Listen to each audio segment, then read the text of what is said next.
आदर और सत्कार के योग आज के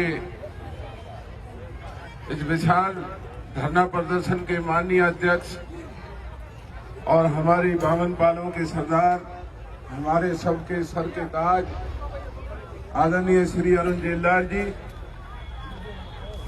यहाँ आए हुए बावन पालों से ही नहीं और भी दूर दराज से आए हुए सभी यहाँ पर आए हुए महानुभाव, पूजा के योग बुजुर्गों, सत्कार के योग माताएं और बहनों, नौजवान साथियों और प्यारे बच्चों,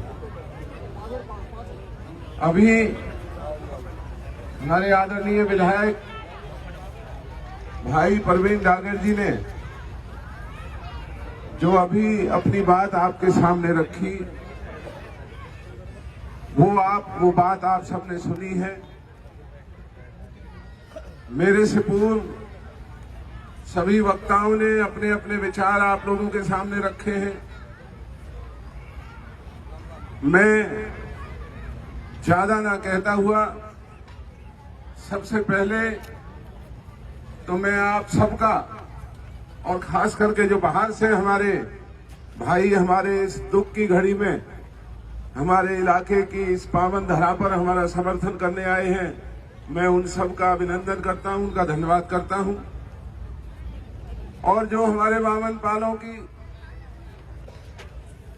जो नाम हमारे पुरखों ने, हमारे बुजुर्गों ने, हमारे भाइयों ने, सभी जातियों ने, सभी धर्मों ने मिलकर के जब भी हमारे इलाके के ऊपर कोई मुसीबत आई, जब भी हमारे इलाके के ऊपर कोई संकट की घड़ी आई, तो हमें सौभाग्य है इस बात का कि हमारी बावन पालों ने आगे बढ़कर के हमारे इलाके के लोगों को गले लगाया और जो भी दुख और दर्द हमारे सामने आए, उन दुख दर्दों का निवारण हमारी बावन पालों की सरदारी ने हमेशा बहुत सम्मानजनक तरीके से किया। आज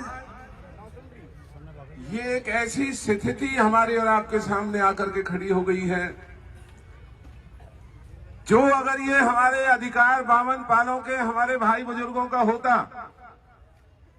तो मैं दावे के साथ कह सकता हूं कि हम कुछ भी कुर्बान करके, हमारा इलाका कुर्बानी देना जानता है, हम कोई भी कुर्बानी दे करके, अपने हितों का त्याग करके, अपने अधिकारों का त्याग करके इस समस्या का समाधान कर सकते थे। लेकिन आज ये समाधान बावन पालों के हाथ में नहीं, आज ये समाधान देश की हुकूमत, देश की सरकार के हाथों में। सरकारें आप लोग बनाते हैं, कोई भी पार्टी की हुकूमत और सरकार बने वो सब लोगों की सरकार हुआ करती। मैं इससे पहले कि अपनी बात को और आगे बढ़ाऊं, मैं जो मेरे से पूर्व कई वक्ताओं ने ये सुझाव भी दिया, भाई परवीन ने भी जो बात आपके सामने कही, अगर हमारे सरदार ठीक समझते हैं तो जो भी इन विभागों से संबंध रखते हैं, चाहे वो गडकरी है, चाहे वो प्रदेश के मुख्यमंत्री हैं, चाहे हमारे इलाके के केंद्रीय मंत्री हैं, और जैसा परवीन भाई ने कहा है, अगर वाकई ये सच्चाई है कि वो हमारे इस इलाके के भाग्य की जो ये रास्ता बनाने के लिए हमारे बाल बच्चे संघर्ष कर रहे हैं, हमारे दुख को समझते हुए हमारे इलाके के भाग्य को उदय करने के लिए अगर वो तैयार हैं, तो पहला मेरा सुझाव ये है कि इलाके को ये मौका अपने हाथ से जाने नहीं देना चाहिए। और अगर ये फरेब है, ये धोखा है, ये झूठ है, तो मेरे बुजुर्गों और भाइयों, हमें रात को फिर सबक सिखाने भी आते हैं। अगर ये हमारे साथ धोखा हो रहा है तो फिर हमें तैयारी करनी होगी कि किस तरीके से आज सड़क मार्ग को जोड़ने का मामला अकेले मंडकोला या मंडकोला के डागरपाल के गांवों का मुद्दा नहीं है। ये मुद्दा अकेले पलवल जिले का भी नहीं है। ये मुद्दा अकेले नुहू जिले का भी नहीं है। ये तमाम आस पड़ोस के जो इलाके के लोग किसी भी जिले में बसे हुए हैं, अगर इस मार्ग से हमारा रास्ता नहीं जोड़ा गया तो आने वाले समय में बहुत बड़ी हानि, बहुत बड़ा दुर्भाग्य हमारे इलाके का माना जाएगा। और या तो हमें ये धरना देना नहीं चाहिए था, हमें अपनी बावन पालों की मर्यादा को भी देखना होगा। आज बावन पालों की होकर पूरे देश के अंदर इस सरकार की टकटकी बावन पालों के फैसले के ऊपर लगी हुई है। मेरे बुजुर्गों भाइयों, आप इसको साधारण बैठक मत समझ लो, लेकिन हमें अपनी सूझबूझ से और अपनी ताकत से हमें इस सरकार को और हुकूमत को ये दिखा देना है कि या तो हमारे बुजुर्गों और भाइयों ने ये कदम उठाया ना होता, और अगर ये कदम उठा है तो ये कोई राजनीति से प्रेरित कदम नहीं है।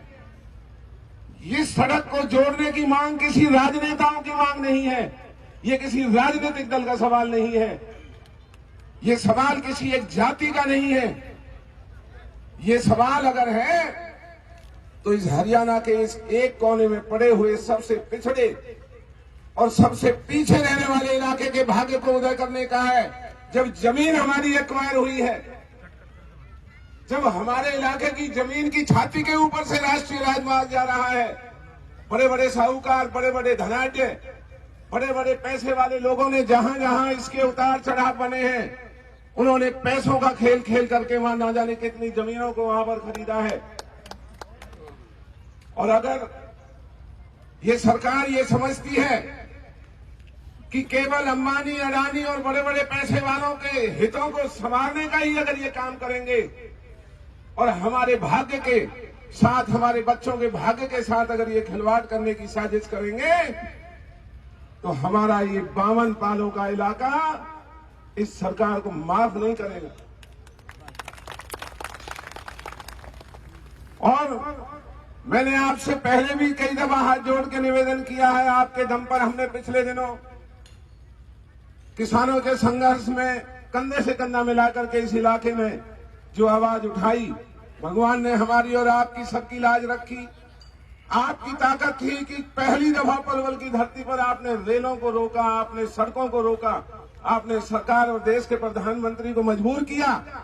एक साल के बाद जो प्रधानमंत्री सुनने को तैयार नहीं था, वो नाक रगड़ करके, रो करके, माफी मांग करके उन कानूनों को वापस कर रहा है।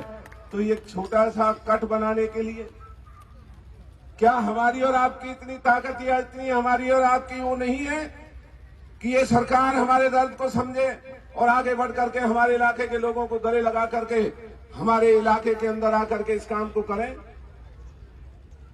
तो मैं ज्यादा ना कहता हुआ, क्योंकि यहां कोई राजनीति करने का वक्त नहीं है, यहां आज हमारी इलाके की इज्जत का सवाल है, हमारे इलाके के बच्चों के भाग्य का सवाल है।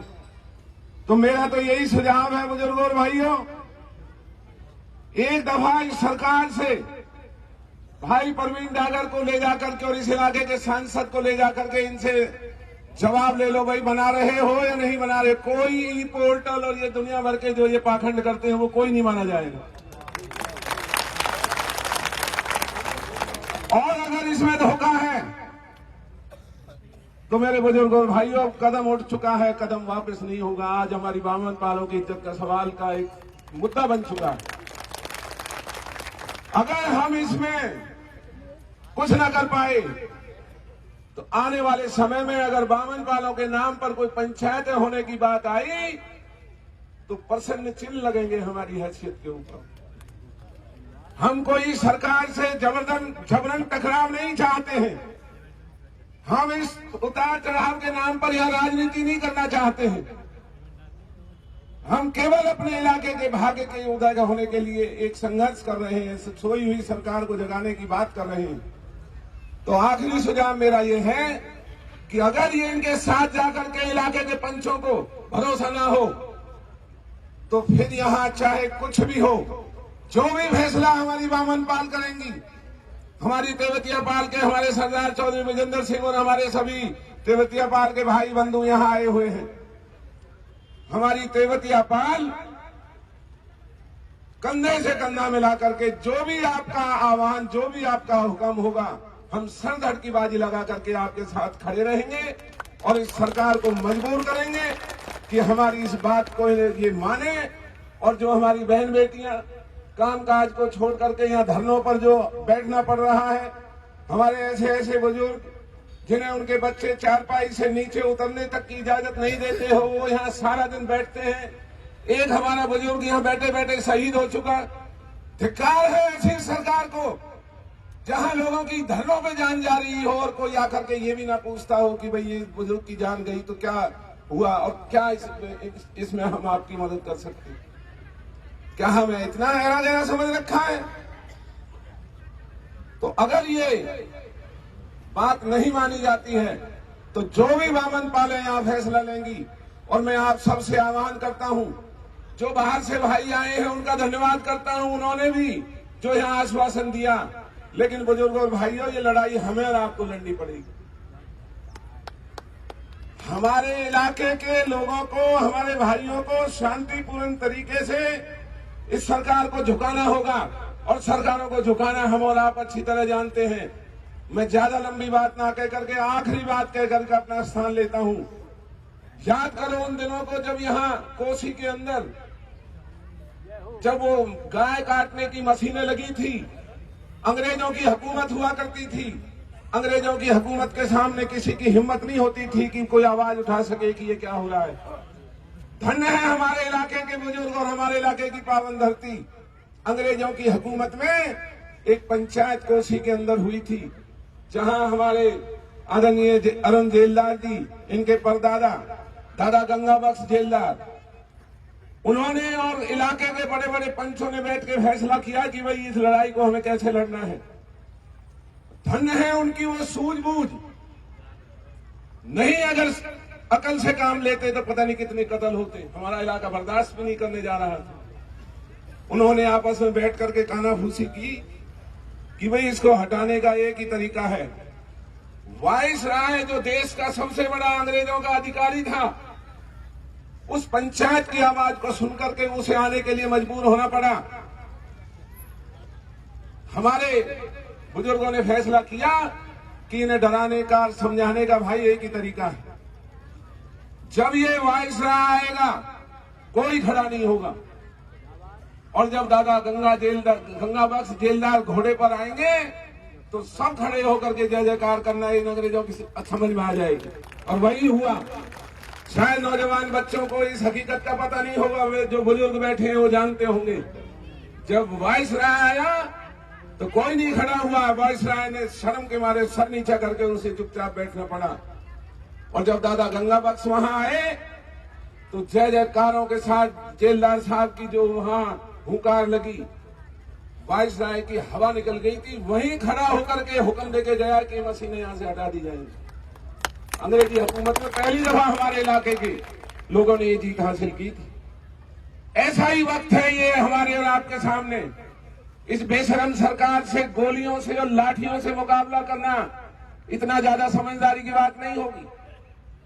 हमें अपनी सूझबूझ से, अकल से, अपनी ताकत से, बावन पालों के दम से इस सरकार के घुटने टिकवा देने हैं। और वो हम और आप ये करना जानते हैं।